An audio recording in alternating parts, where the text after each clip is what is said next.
Hello friends, ഇന്ന് നമ്മൾ നോക്കാൻ പോകുന്നത് റിഡ്സിന് ഓയിൽ ലീക്കാണ് കംപ്ലൈൻറ്റ് പറഞ്ഞിരിക്കുന്നത് കസ്റ്റമർ.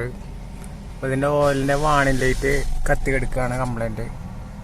അപ്പോൾ ഓയിൽ കുറയുന്നുണ്ട്, അത് നോക്കാനാണ് വണ്ടി വന്നിരിക്കുന്നത്. നമുക്ക് ഓയിൽ ലീക്ക് എവിടെയാണെന്ന് നോക്കാം. അപ്പോൾ ഞാൻ ചെക്ക് ചെയ്തപ്പോൾ ഓയിൽ ലീക്കാവുന്നത് വണ്ടിയുടെ ഹെഡിൻ്റെ മുകളിലുള്ള വാൽ കവറുണ്ട്, ആ ഭാഗത്തു നിന്നാണ് ഓയിൽ വരുന്നത്. ഈ വണ്ടി കണ്ട, ഇവിടെ നിന്നാണ് ഓയിൽ ലീക്ക് വരുന്നത്.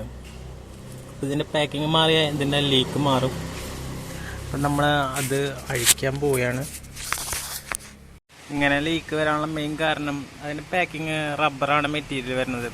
അത് ഈ ഓയിലൊക്കെ കാരണം ഹീറ്റായിട്ട് അത് ഹാർഡായി പോകും. കുറേ കഴിഞ്ഞ് കഴിഞ്ഞാൽ ഹാർഡായി കഴിഞ്ഞാൽ പിന്നെ എത്ര ടൈറ്റ് ചെയ്ത് കഴിഞ്ഞാലും പിന്നെ അത് ദ്രവിച്ച് പോകും, അങ്ങനെ പൊട്ടിപ്പോകും, അങ്ങനെയൊക്കെ കംപ്ലൈൻറ്റ് വരാറുണ്ട്. അപ്പോൾ അത് മാറ്റാണ് നല്ലത്.